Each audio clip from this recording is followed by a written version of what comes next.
여러분 안녕하십니까? EBS 초대석 정관용입니다.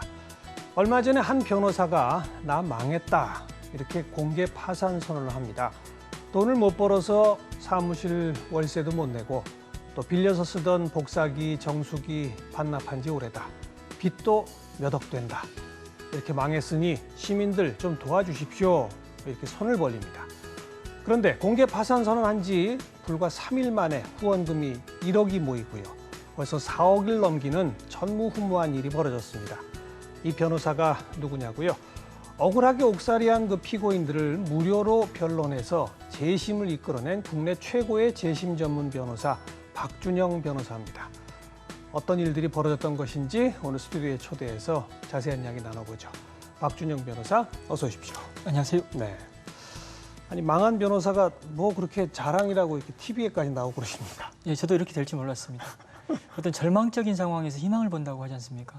근데 그런 말의 어떤 사례가 제가 될지는 정말 몰랐습니다. 예. 근데 자랑스럽진 않죠? 네, 자랑스럽지는 않습니다. 왜냐하면은 제 스스로가 어떤 삶의 어떤 그 근간을 세우지 못했다는 것은 부끄러운 일이죠. 아니 억울한 사람들 무료로 변론하느라고 돈을 못 벌었다. 글쎄요. 그렇다 하더라도 어떤 분들은 이런 말씀하시더라고요. 가장 바람직한 것은 자기 힘으로 공익적인 일과 또 영리활동을 병행하는 것이 그렇죠. 맞지. 예. 이렇게 공익적인 일이라는 이유로 시민들에게 손을 벌리는 것은 좀 문제가 있지 않냐라는 비판도 있습니다. 그러니까 좀 돈 되는 사건도 하면서 예, 예. 동시에 이렇게 하면 되지 않느냐 이런 얘기인 거죠, 예, 사람들이. 맞습니다. 예. 저는 이렇게 봅니다. 그렇게 할 수 있는 사회가 된다면 그렇게 하는 게 맞습니다. 그런데 지금 현재 그 사법 피해자들의 어떤 모습과 사법 피해 사건의 수를 고려할 때는 누군가는 전념을 해줄 필요가 있습니다.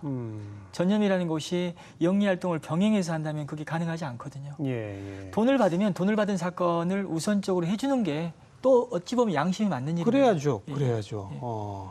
병행하기 쉽지 않다. 지금 상황은 그렇습니다.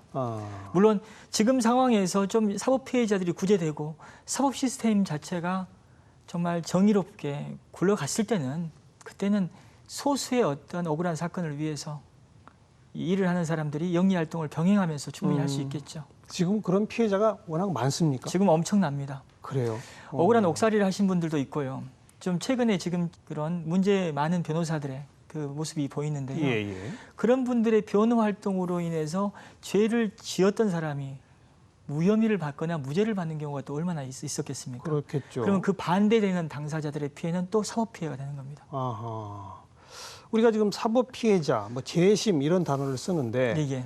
지난 몇 년 사이에 재심이라고 하는 거는 언론지상에 많이 나왔어요. 근데 예, 예. 대부분 과거 시국 사건들, 예, 예. 뭐 유신 때 민주화 운동 하다가 유죄 판결 받은 사람들 재심해서 예, 무죄 확정, 예, 예. 또 뭐 간첩으로 몰린 사람들, 예, 예. 뭐 이런 것들만 쭉 봤거든요. 예, 예. 근데 우리 박 변호사가 다루는 재심 사건은 그런 시국 사건이나 하고는 관계가 없는 거죠. 예, 그렇습니다. 시국 사건의 재심이 많이 이루어졌던 이유는 과거사위원회라는 그 대통령 직속위원회가 생겼고, 맞아요. 노무현 정부 예. 때. 위원회에서 조사를 한 후에 재심을 권고했기 때문에 음흠. 그런 어떤 시국 사건들의 재심이 많이 이루어졌는데요. 네. 위원회 조사 대상 사건 중에 일반 형사 사건이 거의 포함되어 있지 않았습니다. 대부분 시국 공안 사건. 예, 그렇습니다. 네. 시국이나 공안 사건 또는 그런 시국 사고와 관련된 일반 형사 사건만이 포함되어 있었기 때문에 정작 구제를 받지 못한 억울한 사례들이 어디도 호소하지 못하는 상황이 벌어진 거죠. 네. 예를 하나 들어보면 예, 예. 저희 사형수 오이용 얘기라고 기자들이나 법조인들 간에는 많이 읽혀지는 책인데요. 저희 그 사형수 중에서 사형이 집행되는 상황에서 나 너무 억울하다. 다만 나를 이렇게 억울하게 만든 사회에서 더 이상 살고 싶지 않다. 다만 내가 죽은 이후에라도 내 억울함을 풀어달라고 유언을 남기고 죽은 사람이 있었습니다. 예, 예. 근데 그런 사례조차도 책으로 만들어지고 세상에 사람들에게 알려는지지만 실제 재심이라는 어떤 그 누명을 벗기는 어떤 과정까지 나가지 못하는 게 현실입니다. 법원이 최근 이례적으로 형이 확정된 수감자에 대해 재심을 결정했습니다.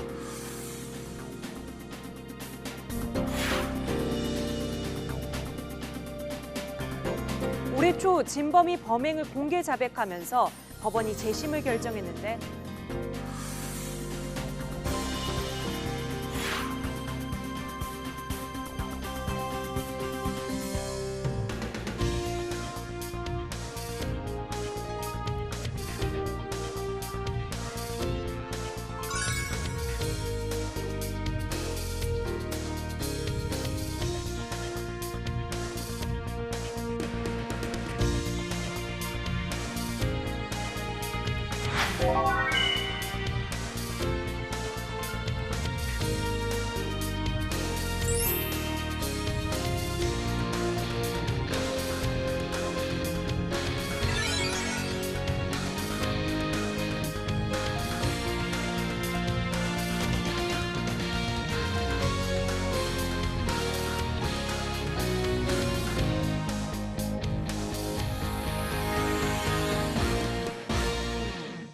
그런데 우리 박 변호사는 어떻게 하다가 이걸 시작하게 됐습니까?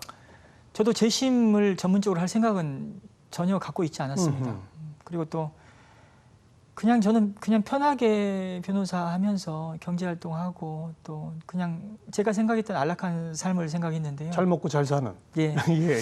그런데 제가 이제 고등학교 졸업하고 대학을 제가 나오지 못하고 특별한 인맥이 없는 상황에서 대한민국 사회에서 사건을 개인적으로 수임하는 데는 한계가 있었습니다.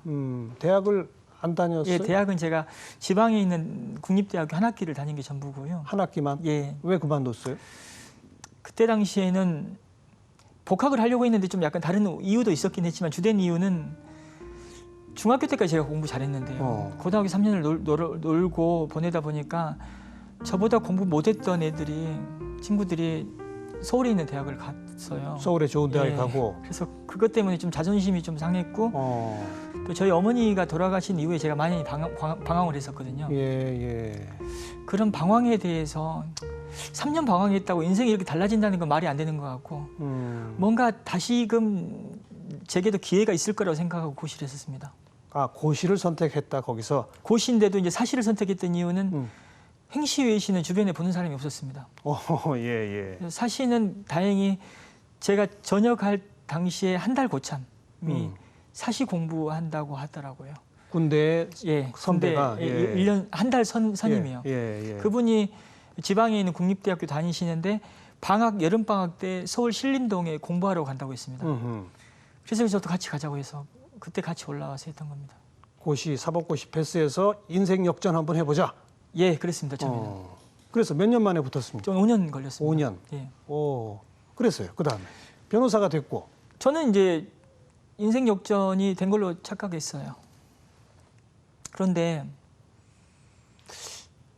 제가 또 부모님이 물려주신 빚이 좀 있었습니다. 아이고. 네. 근데 그걸 이제 또 아는 상태에서 고시 공부할 때 아버님이 돌아가시는데 돌아가신 이후에 저를 도와주신 분이 있었거든요. 그분이 사업을 하시는 분이었는데 연수원 가자마자 대출이 많이 되더라고요. 그래서 돈 빌려줄 수 있다라고 제가 먼저 제안을 하니까 또 제안을 받아들이셨어요. 예. 돈을 그 당시 1억을 빌려줬는데 그게 잘못됐습니다 또. 연수원생 10분을 담보로 빚을 얻었군요. 네, 그래서 그렇게 대출 받았던 돈이 문제가 생기고 또 부모님으로부터 물려받은 빚도 상당했기 때문에 거의 공부를 또 못했고 연수원 시절에도 카드로 돌려막기 한 8개 매달은 돌려막기 하다가 그냥 그렇게 보냈던 것 같고요. 그래서 결국은 제가 휴학도 했었습니다. 연수원 휴학도 됩니까? 제가 경제적인 문제로 휴학한 1호로 제가 알고 있습니다. 그래요. 예, 다들 몸이 아프다거나 다른 이유인데요. 그래서 경제적 문제로 휴학하고 이제 과외 같은 것도 하고 그렇게 살았습니다. 과외는 불법이거든요, 그 당시에. 근데 연수생 신분. 돈을 벌어야 되니까. 예, 창피하지만. 그래서 아무튼 사법연수원 성적도 그럼 별로 안 좋았고. 예, 안 좋았습니다. 저는 이제 연수원을 나올 때 나름 약간 착각에 빠졌었습니다. 제가 고등학교만 나온 상태에서 사실을 합격했다는 것 사실 자체만 놓고 본다면 부단히 제가 노력할 거라는 것을 세상이 인정해 줄 거라고 생각했고요. 예, 예. 그리고 또 이제 성적은 좋지 않았지만 제가 마라톤을 완주를 했거든요, 그 당시에. 그러니까 공부는 못했지만 남들보다 뭔가 특별한 뭔가가 있어야 된다는 생각이 들어서 제가 마라톤 완주도 했거든요. 그래서 네, 네. 제가 자기소개서가 마라톤이었습니다. 아. 그리고 또 마라톤 완주증하고 제가 열심히 하겠다는 어떤 포부를 담은 자기소개서를 써서 정말 수많은 곳에다가 원서를 냈는데요. 제가 한 군데도 안 불러줬습니다. 로펌에서. 로펌이든 일반 개인이든. 결국 제가 수원으로 수원에 개업을 했냐라고 사람들이 많이 물었습니다. 네, 네. 연고도 없는데 네. 서울에 취직이 안 돼서 수원에 갔습니다. 변호사인데도 예, 고졸이고 예, 줄도 없고 백도 없고 예. 성적도 별로 안 좋고. 예. 예. 그래서 이제 변호사 하면 또 달라질 거라고 생각했는데요. 저는 처음에는 좀 약간 이것도 순진한 생각이죠. 저희 섬 출신 사람들, 주변 섬 완도라는 지역 사회에 고향이 거기에요. 예. 그 분들 중에 상당수가 서울의 수도권에 살고 있는 분들이 꽤 많거든요. 네네. 저는 그 완도라는 지역 또 노아라는 지역에서는 거의 없는 변호사이기 때문에 그 지역 사람들이 다 제 의뢰인, 잠재적 의뢰인이라고 생각을 했거든요. 그런 경우 많죠. 근데 그게 아닙니다. 안 찾아와요? 제 친구들조차도 저를 선임하지 않았습니다. 그게 현실입니다. 아하. 어떻게 네가 사시 합격한 것까지는 정말 대단한데 네. 내가 너 능력을 어떻게 믿어? 못 믿겠다. 못 믿죠. 저라도 못 믿죠. 예, 그래서요. 냉정하게 따져봤을 때 사건이 안 들어옵니다. 그래서 예. 그것도 있었고 또 그래서 나름 좀 타개를 해보려고 이런 어떤 그 로타리 클럽이나 이런 어떤 친목단체 같은 데도 가보고 지역 유지들 모이는데. 예. 근데 그런 데도 이미 점하고 있는 분들이 또 있고 그렇죠. 그런 게 안 맞더라고요. 그래서 결국은 살 길은 국선밖에 없다. 국선 변호. 예, 그래서 예. 국선 변호를 그때부터 많이 하게 된 겁니다. 국선 변호라는 게 그러니까 피의자들이 변호사를 자기 자력으로 이렇게 동원하지 못할 때. 근데 그 당시만 해도 자력을 동원하지 못하는 경우에도 선정을 해주셨지만 좀 많이 확대되는 추세였습니다. 그 당시만 해도 제가 했을 때. 국선 변호가 확대된다. 예, 예. 그러니까 정부가 돈을 내서 변호사를 피고인한테 붙여주는 거죠. 네, 맞습니다. 예, 예. 그래서 국선 변호를 많이 하면 사선 변호 몇 건 안 해도 충분히 살 수 있었거든요. 한 건당 근데 돈이 얼마 안 하잖아요. 그 당시만 해도 20만 원, 30만 원이었던 것 그게 같습니다. 몇 년도쯤입니까? 제가 2007년부터 본격적으로 했거든요. 국선 변호를. 2007년. 2006년 말부터 있었습니다. 지금부터 한 10년 전인데 예. 그때 한 건당 한 20만 원 정도 했던 것 같습니다. 그러니까 적은 돈이죠. 사실 변호사 수임료로 따지면. 근데 그 사건 수가 많아지면 그게 적은 돈이 아닙니다. 박리담에 예. 몇 건씩이나 했는데요. 많이 할 때는 70건 이상씩 했습니다. 한 달에. 동시에? 한 달에. 한 달에 70건? 예, 그리고 하루에 재판이 많을 때는 피고인 수가 20명 넘어갈 때도 있었습니다. 근데 그렇게 가능해요? 정부가 이렇게 특정 변호사한테 많은 걸 몰아주기도 해요? 그때만 해도 누가 안 하려고 했었습니다. 그때만 해도 누가 안 하려고 했고 국선 사건 중에서 굉장히 어려운 사건도 있었거든요. 예. 그리고 또 사람 대하기 힘든 사건들도 있습니다. 그렇겠죠. 그런 사건들을 갖다가 남들이 안 맞는데 제가 맡아주니까 또 재판부 입장에서는 그래도 수고하는데 또 더 줘야겠다 해가지고 제가 수원지방법원에 있는 모든 재판부를 다 들락날락할 때가 있었습니다. 아하. 그때는 뭐 제가 어떤 법정이 4층이었는데요. 어떤 재판정에서 재판하고 있다가 뒷문을 살짝 열고 경위님이 저를 찾으러 다녔습니다. 네. 그러면 제가 좀만 기다려달라고 하고 내려가면 또 판사님이 저를 기다리고 있고. 알겠어요. 그런 시대가 있었습니다. 그러니까 정부 입장에서는 국선 변호를 자꾸 늘리는 것이 사실 뭐 모든 국민은 변호인의 조력을 받을 권리가 있으니까. 예, 예. 그런데 자기 돈으로 그걸 못하는 사람들 정부가 책임져 준다. 예, 예. 좋은 일이죠. 좋은 방향이고.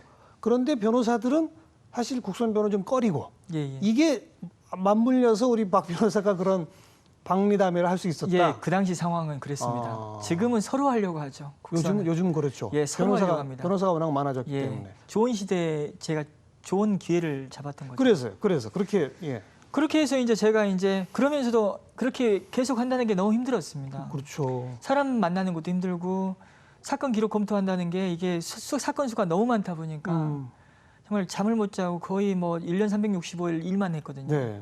그러면서 이제 저는 어떤 생각을 했냐면 사건으로 뭔가 의미를 만들어 봐야겠다는 생각을 했었습니다. 그래서 의미 있는 사건만 들어오면 끝까지 간다. 그런데 수원 노숙소녀 사건이 저한테 들어왔습니다. 수원 노숙소녀 사건입니다. 노숙소녀 사건. 예, 7명이 사람 죽였다는 자백을 했던 사건인데요. 가출 청소년 중에 수원역에서 노숙을 했다라는 표현이 적절한지 모르겠지만 가출을 해서 수원 역사에 있는 어떤 뭐 이런 벤치나 이런 데서 잠을 자거나 또 길거리를 돌아다니는 아이들이었죠. 청소년들. 그리고 또 2분 같은 경우에 노숙인이었고요. 총 7명이 여자 아이를 죽였다는 혐의를 받고 재판에 회부된 사건이 있었습니다. 예, 예. 먼저 2명이 재판을 받았고 이제 5명의 재판을 제가 맡았는데요. 처음에는 검사 앞에서 사람을 죽였다라고 7명이 자백했다는데 그걸 어떻게 안 믿을 수 있겠습니까? 그렇죠. 그래서 처음에는 별 의미를 제가 부여하지 않았었습니다. 그 당시에도. 예. 그런데 청소년 상담 지원센터라고 아이들의 가출 청소년들이 들락날락했던 기관에 선생님들이 그렇게 저를 찾아왔었습니다. 그 5명이 예. 아마 상담했던. 예, 네네네. 5명의 아이들의 선생님이죠. 네. 전화 오고 찾아오고. 네. 처음에는 제가 그게 귀찮았죠. 네. 다른 일 때문에 바빠 죽겠는데. 예. 그런데 계속 찾아오니까 저도 이제 꾀를 부린 거죠. 그래가지고 이제 기록도 두껍고 아이들이 총 7명의 살인사건 기록인데 진술도 많고. 기록이 굉장히 두꺼웠습니다. 그래서 그렇죠. 제가 선생님들 4분이 오니까 앉아보시라고 하고 컴퓨터를 다 가지고 오시라고 해서 아이들별로 기록을 다 분리해서 선생님들한테 나눠줬죠. 네. 그러면 어떤 일이 발생하냐면 선생님들이 아이들을 어떻게 해서 구출하려고 네. 6시에 퇴근한 이후에 저희 사무실 12시까지 작업을 하고 갔었습니다. 그럼 저는 딴 일하고 있었죠. 그 당시에.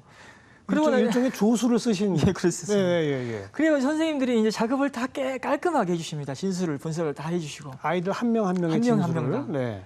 그러니까 엄청난 너고를 드린 거죠. 그래서요. 그걸 딱 받아보니까 이게 그러니까 아이들을 사랑하는 마음으로 기록을 보니까 이건 법조인이고 아니고 의미가 없습니다. 그 당시에. 예. 딱 보니까 문제가 있는 거예요. 오. 그리고 또 선생님들이 현장 사진을 또 제가 현장을 직접 안 가니까 본인들이 답답해서 현장 사진을 찍어서 저한테 갖다 줬었어요. 대단한 선생님들이네요. 예. 근데 그분들의 노력은 부각이 안 되고 제가 이렇게 부각되니까 제가 굉장히 미안한 거죠. 물론 저도 고생은 했지만. 어쨌든 예. 그래서 이제 그렇게 해가지고 선생님들이 딱 사진도 가져오고 기록 분석 다 해왔는데 억울한 거예요.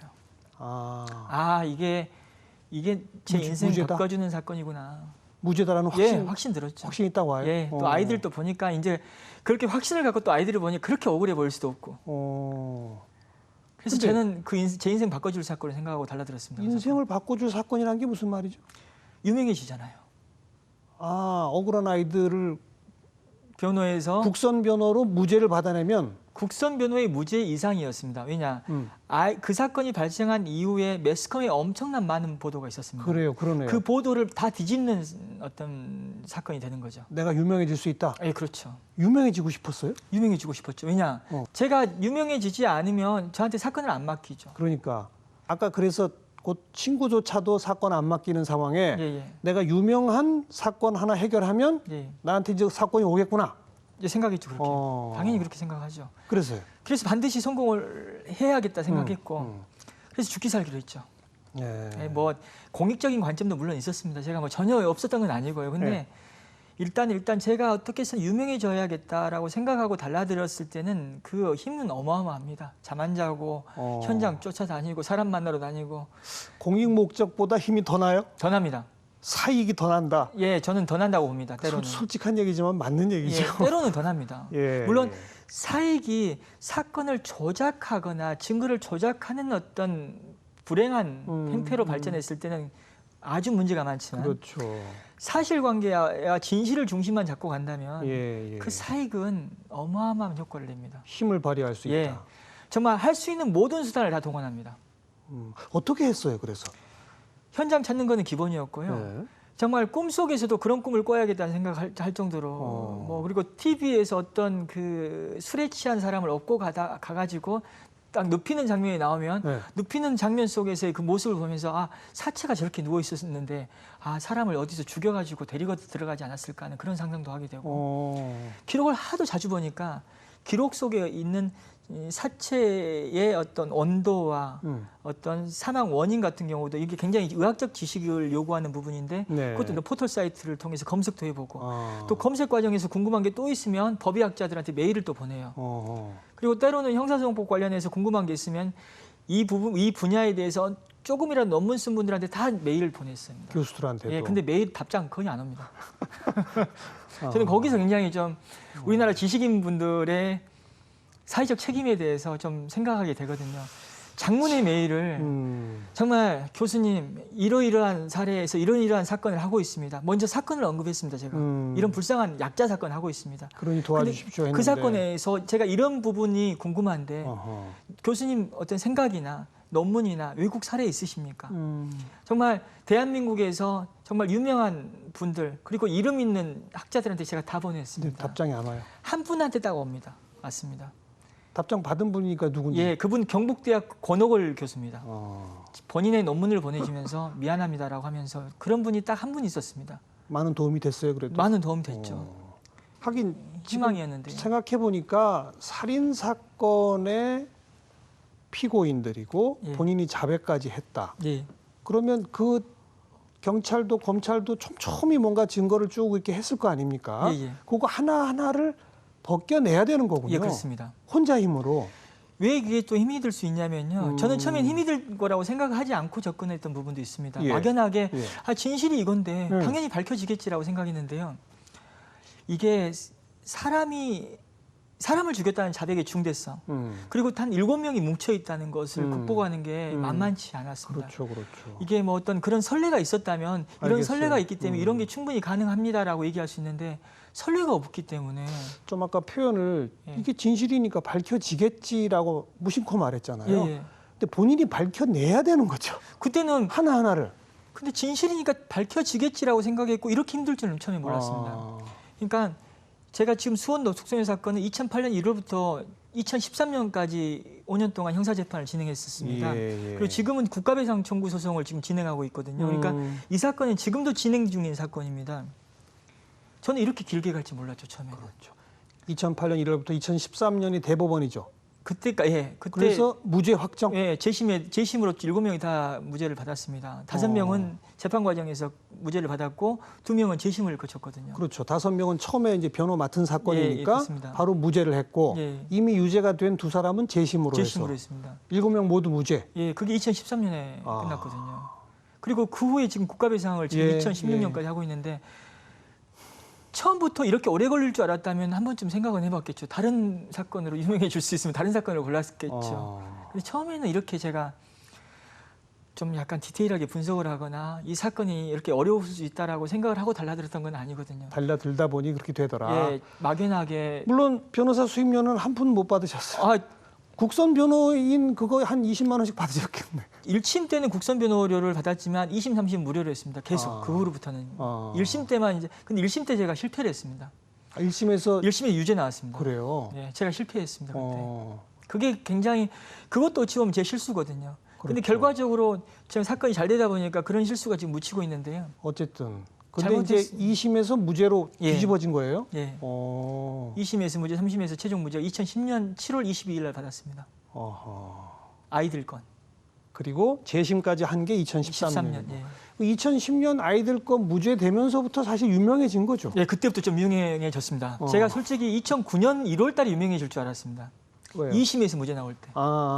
그래서 그때는 근데 그건 1심, 2심이 엇갈렸으니까 그래도 언론도 쉽게 쓰기 어렵죠. 그런데 그때 그렇게 생각 안 하고 1심 판결이 뒤집어졌다는 의미 네, 그리고 네. 또 아이들이 석방된다는 의미가 더 컸거든요. 그래서 순진하게도 제가 사무실 청소 다 해놓고 인터뷰 올 기자들 맞이하고 있었는데 네.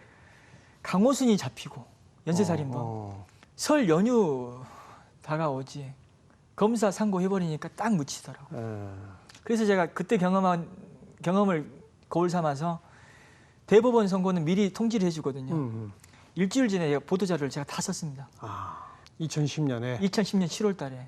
그래서 공론화도 가만히 앉아서 되는 일이 아니구나 이거. 내가 홍보해야 되는구나. 예, 홍보 다 했습니다 제가 그 당시에. 아무튼 이제 소원 풀었네요. 유명해지고 싶었고. 유명해졌죠 그때 예. 그 당시에. 그다음 이제 막 사건이 몰려왔어요. 사건 많이 들어왔죠. 정말요? 예, 많이 들어왔습니다. 돈 되는 사건도? 예, 돈 되는 사건도 들어왔습니다. 그래서 돈도 많이 벌었습니다. 돈 많이 벌고. 돈도 벌어서 저는 솔직히 지금은 수입 맥주가 4캔에 10,000원인데요.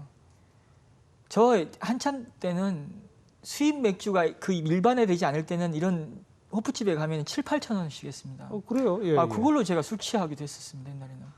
그게 뭐 대단한 거라고. 아무튼 돈 좀 벌었다. 예, 돈 벌고 제가 그 개개 상품의 값을 정확히 모를 정도였습니다. 어디 마트에 가가지고 뭘 물건을 쫙 사면 이게 그 개개 상품의 값을 아는 게 아니라 그냥 지불하는 게 끝이었거든요. 알겠습니다. 그렇게 제가 그리고 계란도 지금은 이렇게 30개짜리 한 판이 보이지 옛날에는 유기농 하여튼 뭐든 녹초 먹인 이런 계란만 보고 살았지 제가 지금은 이렇게 한 판이 보이더라고요. 지금 돈이 없어지니까. 한때 그렇게 좀 잘 나갔군요. 아 그때는 잘 나갔습니다. 제가. 수원 어디 가도 지역, 무조건 제가 샀습니다. 어디 가서. 그러니까 수원 지역 유지들도 좀 몰려오고 유지까지 왔는지 제가 모르겠고요. 어쨌든 돈 되는 사건 좀 했어요. 돈 완전히 되는 사건도 안 했습니다. 그러니까 지금 뭐 완전히 유명한 정관 변호사님들 그런 사건들은 해본 건 아니고요. 네. 그래도 정말 아쉽지 않을 만큼 돈을 받으면서 근데 사건을 그러다가요. 그러다가 그렇게 해가지고 예. 이제 제가 사건을 사람을 사무실 키우고 왔습니다. 제가 고용 변호사 제가 2명을 고용했거든요. 예. 그리고 직원도 4명까지 두고 있었습니다. 예. 그래서 왜냐 규모화를 시켜야지 여기선 답이 나온다라고 그래야 생각했습니다. 돈이 또 더 된다. 예. 예. 여기는 절대 이제 합동사무소 이런 형태로 가면 안 되고 적게라마 로펌을 만들고 또 로펌을 통해서 이제 발전을 해야 된다 생각해서 이제 2명도 고용하고 했는데 그래서요. 그래서 돈도 벌어가지고 제주도를 놀러 갔거든요. 네. 제가 식구들 데리고 예. 제주도 놀러 갔다가 와서 이제 김포공항에서 차를 타고 집에 가는 상황에서 이제 장경욱 변호사라고 이제 장경욱 변호사라고 민변 소속에 그래서 전화를 받았던 거예요. 예. 탈북자 사건이라고 하면서 운전 중에 받으니까 제가 별 생각 없이 제가 맞겠습니다라는 실수를 했죠. 그 당시. 원래 알던 분이 아닌데. 원래 몰랐죠. 예, 그런데요. 그래서 제가 발을 빼고 이걸 발을 뺐습니다. 제가 발을 빼가지고 안 하려고. 예. 근데 운명이라는 게 있습니다, 사람이. 예. 그분이 저한테 당초 맡기려고 했던 사건은 서울구치소에 있는 탈북자였고요. 근데 수원구치소에 여간첩 탈북자 한 분이 더 계셨던 거예요. 근데 그분이 이제 외국으로 잠시 일이 있어서 가는 상황에서 저한테 면회만 좀 가달라고 했었습니다. 수원구치소 면회만. 예, 다른 분. 네. 근데 그것까지는 거절 못 하잖아요. 그래서요. 그래서 이제 미친 듯이 관여를 했죠, 2사건을. 어. 그러다 보니까 제가 문제가 생겼는데요. 탈북자 간첩 사건이 좀 어렵거든요. 어렵죠. 증거가 다 북한에 있고. 그렇죠. 최대한 객관적으로 증명을 해주고 여러 검색을 통해서 또는 다른 탈북자를 통해서 만나서 또 그 다른 탈북자 분들 같은 경우에는 용기를 못 내거든요. 증언 안 숨어 해주려고 있고 그러고. 그런 분들 설득하고 이게 보통 일이 아니거든요. 2개의 사건을 동시에 진행하다 보니까 완전히 사무실은 거의 말아먹는 상태가 됐습니다. 그러다 보니까 이제 직원들도 불만이 생기고 그냥 제가 일을 해줘야지 좀 일이 분담이 되는데 예. 일을 하지 않고 이 사건만 하고 이제 그 제가 맡고 있던 사건들을 또 다른 변호사님들이나 직원들이 맡게 되다 보니까 또 시키고. 불만이 생기죠. 그래서 처음에는 어떤 분들은 아니 고용 변호사한테 일을 시키는 건 당연하지 않냐라고 하시는데 아니 저는 이렇게 박수 받고 인권적인 사건을 하면서 고용 변호사들이나 직원들한테는 돈 번 일은 당신네들이 하라는 거는 맞지 않더라고요. 양심도 안 되고. 그래서 다들 나갔어요? 한 분씩 내보냈죠. 바로 다 내보낼 수는 없는 상황이고 또 일은 정리를 해야 되니까. 그렇군요. 그런 그분들이 한 분씩 나가면 그나마 돈 되는 사건 하던 게 없어지는 거잖아요. 그렇죠. 그리고 또 돈 되는 사건 안 하려고 마음을 먹었었습니다. 왜냐하면은 제가 어떤 생각이 참 그 당시에는 좀 약간 당돌하기도 하고 참 굉장히 좀 뭐라 해야 될까 과감한 생각을 했던 것 같은데요. 이런 삶도 있는데 나는 너무 안정적이고 편안한 삶만 생각하지 않았냐라는. 점점 정의의 눈을 뜨는. 네, 그렇게 되더라고요. 사건이 그렇게 만들고 사람이 그렇게 만듭니다.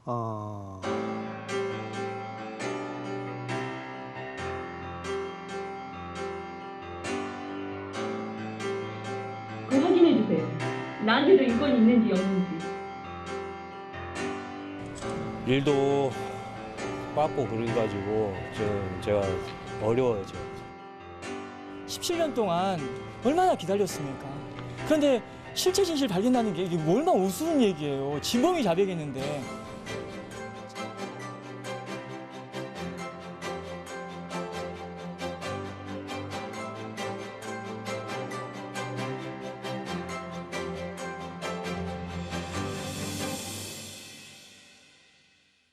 여러 가지 또 형사 사건 무슨 삼내 삼인조 네. 또 뭐 익산 택시기사 익산 택시기사 뭐 이런 건 어떻게 맡게 되는 것들이에요, 그러면? 수원 노숙 소유 사건을 2008년부터 2013년까지 쭉 해오는 상황에서 예. 2010년도에 이제 무죄 판결이 나니까 음. 이 방송사 기자분 한 분이 저한테 전화를 주셨어요. 아. 익산에 있는 사건 중에서 억울한 사건이 한 건 있다. 어허. 이거 한번 같이 할 수 있냐라고 하더라고요. 방송국에서 프로그램으로 다룬 사건. 예, 다뤘고 한 번 더 다루려고 했었습니다. 예. 한 번 더 다루면 또 저도 또 텔레비 나오니까 어. 또 그런 것도 있고. 내가 또 유명해질 수 있겠구나. 아, 그렇죠. 왜냐면 아직도 계속 배가 고픈 상황이었기 때문에. 예. 그래서 그 사건, 익산 사건을 하게 됐고, 삼내 사건 같은 경우에는 익산 사건을 하면서 증거를 수집하는 와중에 2003년도 한 시사 프로그램 영상을 제가 봤습니다. 그 영상 속에 삼내 사건이 들어있었거든요. 아하. 그래서 이제 그 영상을 보고 삼내 사건을 방송했던 그 방송사에 전화를 해서 예. 이 영상과 관련된 자료를 제가 받아볼 수 있겠냐 하니까 아하. 방송국에서 내부적으로 협의를 한 다음에 연락 주겠다 했는데 자료를 주더라고요. 그러니까 이런 사건들은 방송에서 먼저 관심을 갖고 다룬 사건들을 예. 알게 되고 본인이 자임한 거군요. 이분들이 찾아온 게 아니고. 네, 그 찾아갔죠 어. 그분들을. 아, 이분들을 일부러 찾아갔다. 이분들은 처음에 재심에 적극적이지 않으셨습니다. 진범이 잡혔는데 풀어줬는데 사법 체계를 얼마나 불신하겠습니까? 그게 어떤 사건이죠? 익산 사건도 진범이 잡혔다 풀어준 사건이고 삼내 사건 같은 경우도 진범을 잡았다 풀어줬는데 최근에 진범 중 한 사람이 사과를 한 사건입니다. 그런 어떤 불이익을 받았던 분들 입장에서는 예. 사람을 안 믿습니다 쉽게. 그분들은 다 이미 형을 다 살고 예, 살고 나왔죠 또. 몇 년씩 살았죠? 익산 사건 같은 경우는 10년 살았습니다. 15살 소년이. 어허. 그리고 삼내 사건 같은 경우에는 길게는 5년 6개월, 짧게는 3년을 살았습니다. 세 사람이. 네. 그 피고인들의 공통점이 있나요? 지적 장애인이거나 미성년자이거나 집안 경제 사정이 너무 열악하고 또 부모도 지적 장애나 지체 장애를 갖고 있는 사람들입니다. 옆에 도와줄 사람 없는. 예. 그래서 찾아갔더니 처음에 뭐라고 그랬어요? 익산 사건 같은 경우에는 설득하는 데 시간이 좀 걸렸습니다. 사람을 쉽게 믿지를 않으려고 했었습니다. 또 삼내 사건 같은 경우에는 전화 통화가 됐다가도 갑자기 전화를 안 받는 상황도 벌어졌습니다. 제가 나중에 왜 전화를 안 받았냐라고 물어보니까 이런 강력 사건의 전과를 갖고 있다는 의미가 어떤 의미냐면요.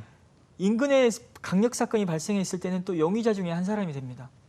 그래서 경찰이 자주 전화를 하죠. 그렇죠. 당신 그때 어디서 뭐 했냐. 그렇죠. 그래서 모르는 전화를 잘 안 받으려고 합니다. 맞아요.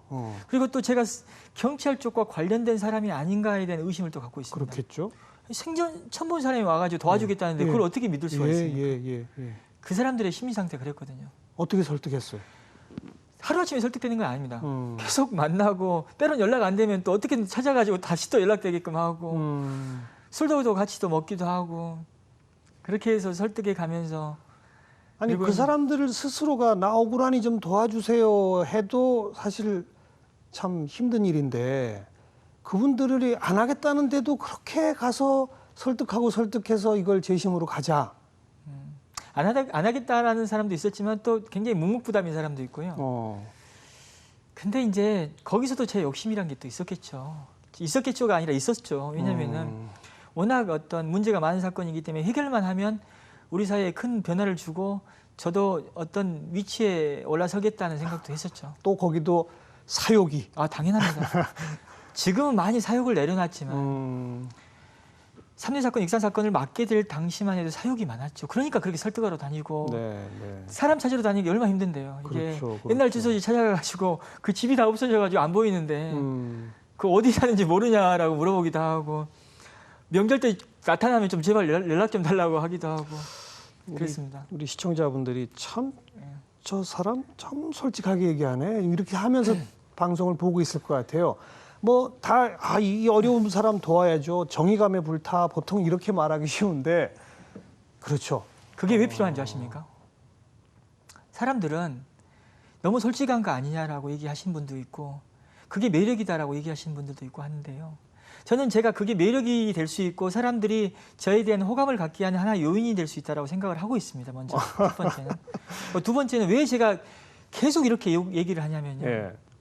저는 어렸을 때만 해도 높은 자리에 있는 분들, 사회적으로 활동하는 분들은 저와 전혀 다른 사람인 줄 알고 있었습니다.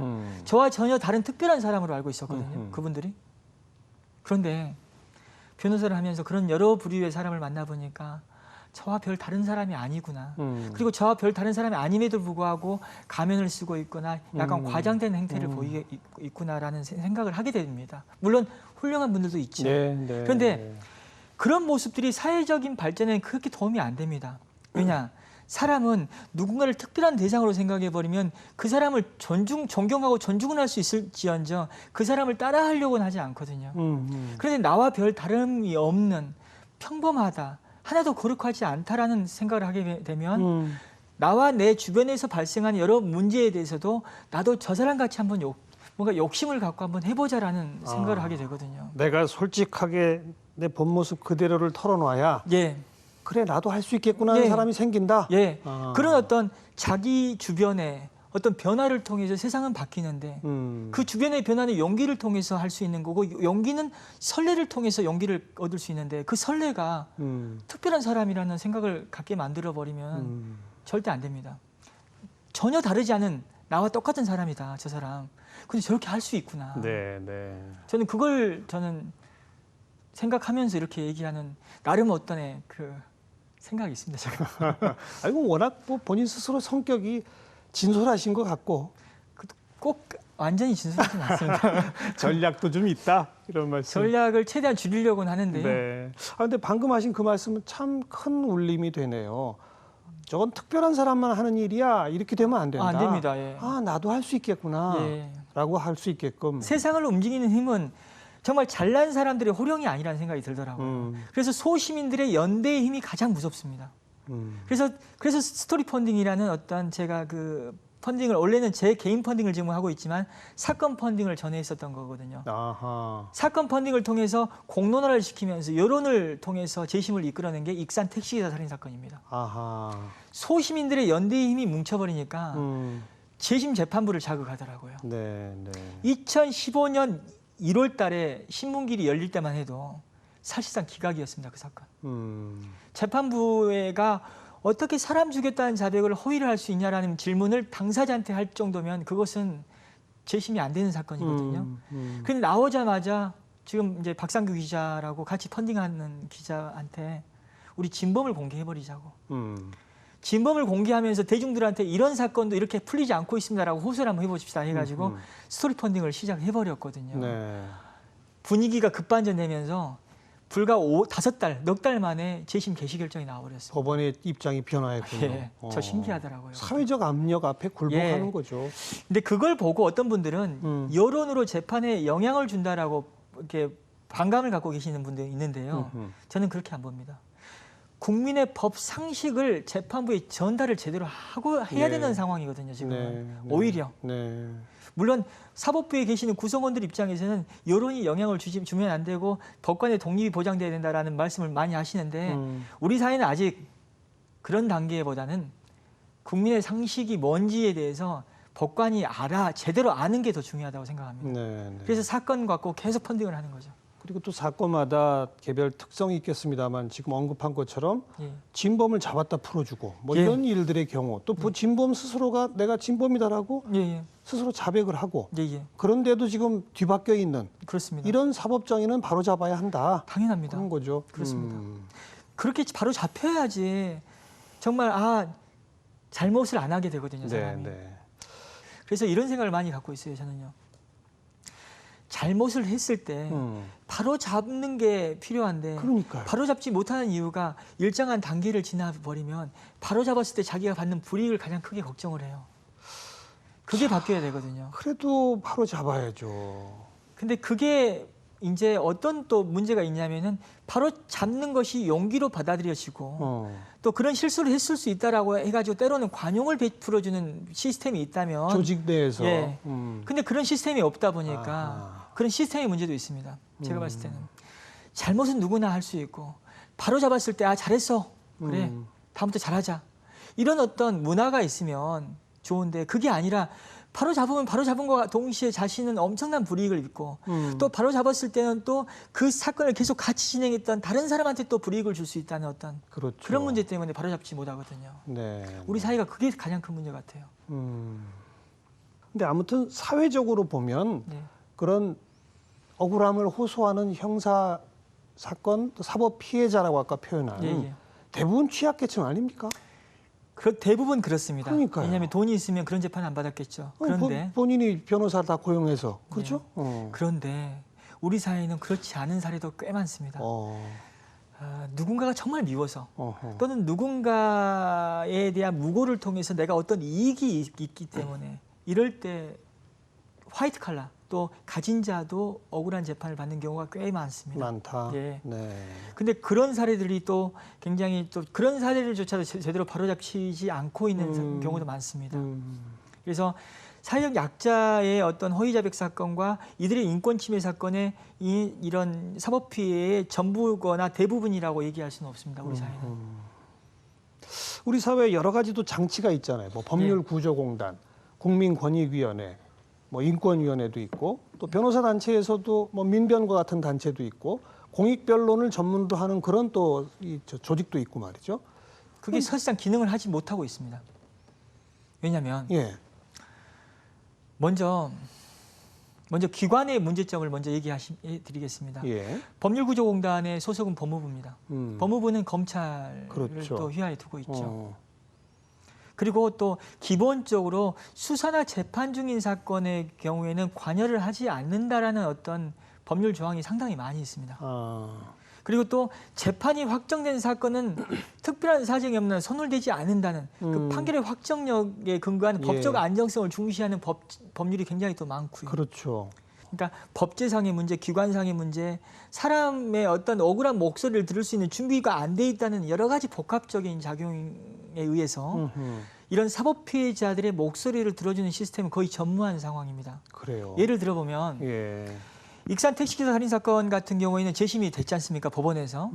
저는 법원에서 재심을 받기 위해서 인권위원회에 문을 두드렸습니다. 네. 인권위원회, 국가인권위원회에서 좀 예. 도와달라고. 예, 예. 근데 국가인권위원회에서 저희 사건을 각하해 버렸습니다. 2번이나 그것도. 그 이유는 뭐냐면 진정의 원인 사실이 1년 경과하면 각하하게끔 돼 있거든요. 그게 첫 번째 이유고 두 번째 이유는 너무 시간이 지났다. 예, 다만 공소시효나 소멸시효가 완성되지 않은 사건은 맡을 수 있다. 그런데 이 사건은 공소시효, 소멸시효 다 지났거든요. 그러니까 국가인권위원회 조사관이 저한테 이런 얘기를 했었습니다. 정말 도와드리고 싶은데 규정상 안 된다. 인권위원회 활동을 하려면 예산이 들어가는 거 아닙니까? 예산 집행은 법상 근거가 있는 활동을 했을 때 집행할 수 있는 거 아니냐고. 그런데 법상 근거가 없기 때문에 우리가 활동을 할 수 없습니다. 예, 예. 기가 막힌 현실이죠. 아니 뭐 민변 이런 단체는 민변 같은 경우에는 많이 이렇게 활동을 하시는 걸로 알고 있습니다. 그런데 이런 사법 피해자 재심 분야의 경우에는 손을 거의 못 대는 걸로 알고 있습니다. 거긴 주로 시국 사건이나 뭐 예, 시국 사건이나 또 여러 가지 정치적 사건들, 또 다른 여러 유형의 사건도 노동 사건도 많이 하시는 것 같아요. 그런데 이런 형사 사건에 관한 재심 이 부분은 예. 비어 있었군요. 예, 지금. 비어 있습니다. 민변에서도 거의 저는 손을 안 대는 걸로 알고 있습니다. 그래요. 물론 지금 뽑히신 회장분께서 이렇게 관여를 하시려고 또 이런 시민들의 어떤 저변에 깔린 네, 여러 가지 네. 유형의 억울한 사건들에 좀 손을 대시려고 하시는 걸로 저는 알고 있습니다. 이제 시작이군요. 예, 이번에 새로 집행부가 또 그렇게 하시려고 하는 걸로 알고 이제 있습니다. 변호사 단체도 대한변호사협회가 작년 2015년에 변호사 공익대상을 우리 박준영 변호사한테 시상하지 않았습니까? 그건 좀 약간 요행이 받은. 뭐 어쨌든 뭐 인정하기 시작한 거고 그 다음에 그 대한변호사협회가 재심법률지원소위원회 이런 걸 만들었잖아요. 네, 최근에. 네. 그게 다 이게 지금 비어 있었고 필요한 부분이구나라는 네, 그렇죠. 걸 인식하게 됐다는 거 예, 아니겠어요? 필요성의 인식하에 지금 만드신 거고요. 네. 앞으로 계속 더 자금 지원도 더 해주실 거라 믿고 있고 또 그 확대되는 여러 유행의 어떤 그런 예, 약자들의 어떤 권익 침해 사건에 좀 관여를 해주리라 저는 믿고 있고요. 박 변호사가 바로 요 재심법률지원소위원회 소속 예, 전 이제는- 간사입니다. 이젠 그렇게 된 거고 예, 예. 혼자가 아니라 이제 조직이 좀 도와주는 예, 그런 형태가 되고 있습니다. 게다가 아까 말씀하신 것처럼 시민들, 소시민들의 연대의 힘으로 예. 이번 이 스토리 펀딩이 아직 계속 진행 중이죠? 예, 그렇습니다. 애초에 목표액은 1억이었는 걸로 알았는데 예, 예. 3일 만에 돌파했고 예, 예. 그럼 이제 그걸 가지고 빚은 다 갚으셨어요? 아직 펀딩된 돈 아직 안 나왔습니다. 아, 기간이 끝난 후에 한 1개월 뒤에 예. 저희한테 입금이 됩니다. 어떻게 쓰실 겁니까? 이제 빚도 갚고 생활비로도 좀 쓰고 하긴 해야 되는데요. 예. 이제 제가 생각하는 양심을 계속 설정해 가고 있습니다. 어떻게요?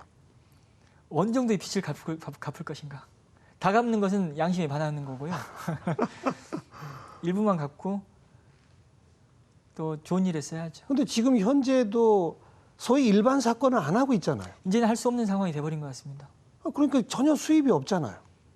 수입을 만들 수 있는 구조가 돼가는 것 같습니다. 어떻게 해요?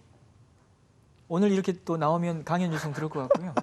그리고 또 책을 또 출간을 또 생각하고 있고, 책, 예, 강연, 책 강연, 그리고 또 뭐 특별하게 제가 뭐 이제 사무실을 없애고 또 어떤 지원을 받아서 사무실을 운영한다면 큰 돈 들어갈 데는 없거든요. 그러면 뭐 특별히 욕심 안 갖고 살면 먹고 사는 데는 지장 없을 것 같습니다.